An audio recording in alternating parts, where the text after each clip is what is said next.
Bagaimana kabarnya hari ini?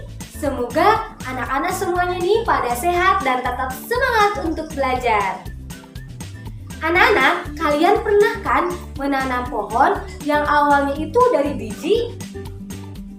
Penasaran? Kenapa biji bisa menjadi pohon? Penasaran tidak? Yuk kita belajar mengenai pertumbuhan dan perkembangan pada tumbuhan.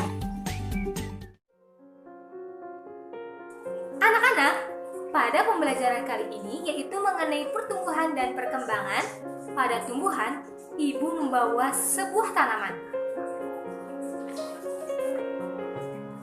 Nah, ini tanamannya. Ini adalah tanaman salak.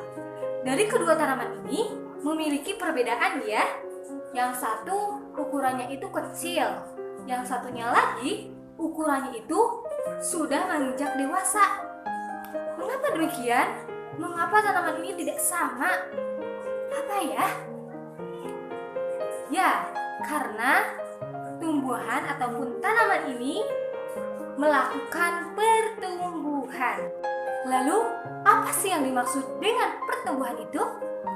Jadi anak-anak, pertumbuhan itu adalah bertambahnya proses, bertambahnya jumlah sel, massa sel, dan juga volume sel. Nah, pertumbuhan juga dapat diukur. Anak-anak pernah kan mengukur tinggi badan kalian?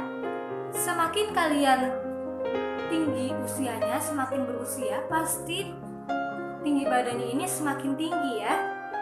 Nah, itu disebut juga dengan pertumbuhan. Lalu, kapan tumbuhan itu dewasa? Tumbuhan dikatakan dewasa apabila alat reproduksinya itu berfungsi. Nah, seperti tumbuhan ini. Alat reproduksinya itu berfungsi, yaitu dengan ditandai ataupun ciri-cirinya tumbuhan tersebut sudah berbuah ataupun berbunga. Seperti ini. Oke, lalu apa sih yang dimaksud dengan perkembangan itu? Jadi perkembangan itu adalah proses menuju kedewasaan atau pematangan fungsi organ. Contohnya seperti pada tumbuhan yang sudah mengalami kedewasaan. Salah satu cirinya bahwa tumbuhan tersebut sudah berbuah ataupun berbunga. Jadi kalau misalkan kalian lihat bahwa tumbuhan tersebut sudah ada buahnya, berarti tumbuhan tersebut sudah dikatakan dewasa ya. Jadi pertumbuhan dan perkembangan ini terjadi secara beriringan, di mana setelah adanya pertumbuhan pasti diikuti oleh perkembangan. Jadi tidak mungkin tumbuhan itu bisa tumbuh tanpa adanya perkembangan. Nanti tumbuhannya itu bisa mati loh. Mengapa bisa begitu? Ya karena pada tumbuhan tersebut tidak ada fungsi selnya dan juga bentuk sel pada tumbuhan tersebut sudah berubah. Oleh karena itu, tumbuhan tersebut bisa mati anak-anak. Anak-anak, pertumbuhan itu dibagi menjadi dua ya. Ada pertumbuhan primer dan juga ada pertumbuhan sekunder. Kita membahas dulu tentang pertumbuhan primer ya. Nah, pada pertumbuhan primer itu adalah pertumbuhan yaitu ke atas, tumbuhnya itu ke atas. Nah, bertambahnya itu akan semakin tinggi. Nah, itu namanya pertumbuhan primer ya anak-anak. Nah, pertumbuhan primer ini akibatnya itu terjadi akibat aktivitas dari meristem apikal. Jadi apa itu meristem apikal? Ada yang tahu?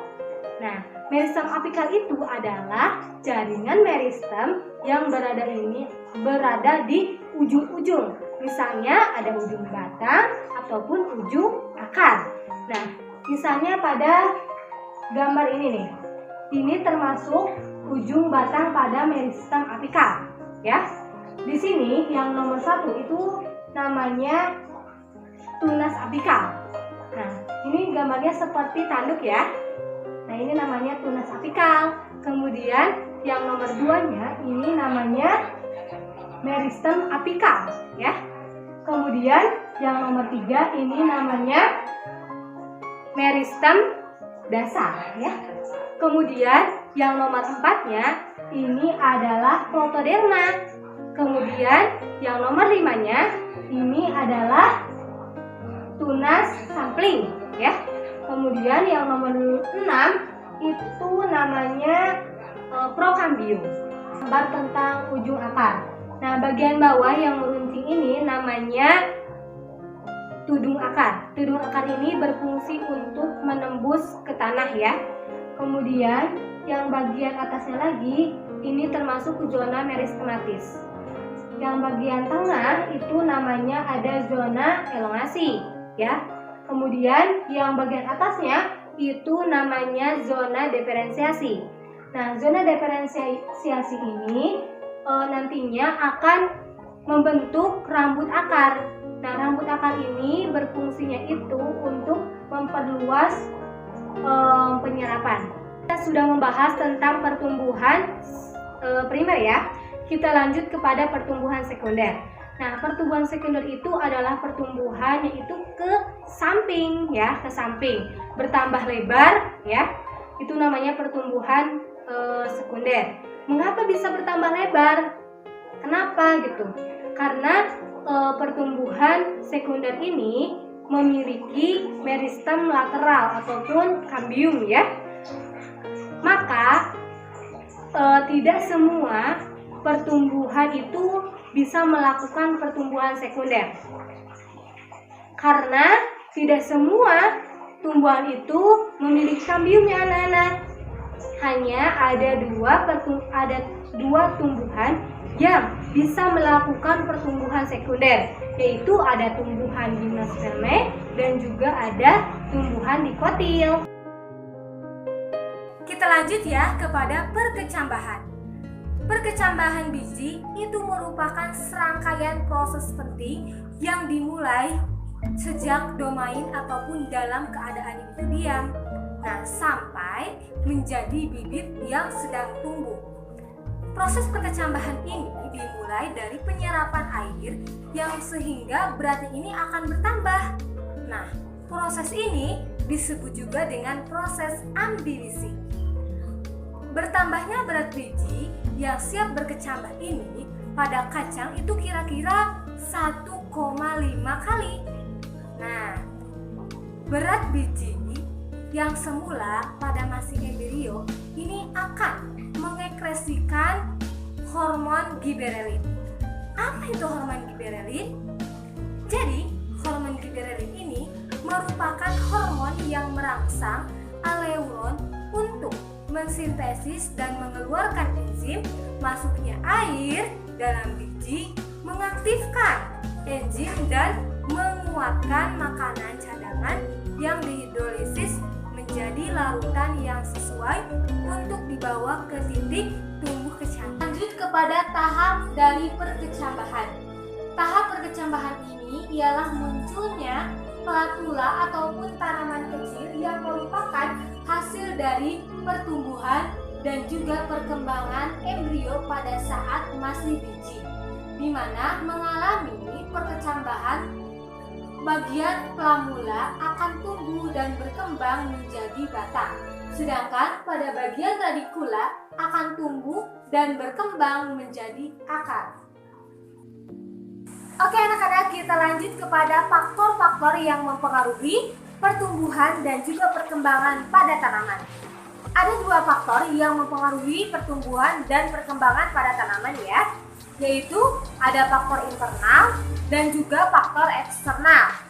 Nah, kalau faktor internal ini adalah faktor yang beradanya itu di dalam tubuh tanaman tersebut. Nah, faktor yang dapat mempengaruhi pertumbuhan dan perkembangan pada tanaman adalah zat pengatur tumbuh yang disebut juga dengan fitohormon. Apa itu fitohormon? Jadi fitohormon itu adalah sekumpulan zat yang membantu pertumbuhan ya. Ada bermacam-macam fitohormon seperti fitohormon auksin, giberelin, kemudian sitokinin, ada asam absisat, ada etilen, kemudian kalin, dan juga asam traumalin. Bukan hanya faktor internal saja, Kemudian yang kedua yaitu ada faktor eksternalnya. Nah, faktor eksternal ini berada di luar tubuh tumbuhan tersebut, seperti nutrien, kemudian cahaya mataharinya, kemudian ada suhunya, ada kelembabannya, dan juga ada aerasinya ya. Jadi jika tanaman sedang tumbuh, kemudian kekurangan cahaya matahari, nah maka akan berpengaruh pada tanaman tersebut. Tumbuhan tersebut bisa kering, ataupun tumbuhan tersebut tidak disiram-siram selama beberapa hari gitu, nanti akan berpengaruh pada tanaman tersebut. Nah, itu disebut juga dengan adanya faktor ya pada tumbuhan juga. Anak-anak, mungkin pada pertemuan kali ini kita cukupkan dulu ya belajarnya. Tetap semangat untuk belajar, karena hidup ini tidak akan berhenti untuk mengajarkan. Ingat itu ya. Semangat untuk belajar. Mohon maaf, semoga ilmunya yang bermanfaat, apa yang tadi sudah dijelaskan semoga bisa terserap dan juga bermanfaat untuk kita semua. Wassalamualaikum warahmatullahi wabarakatuh.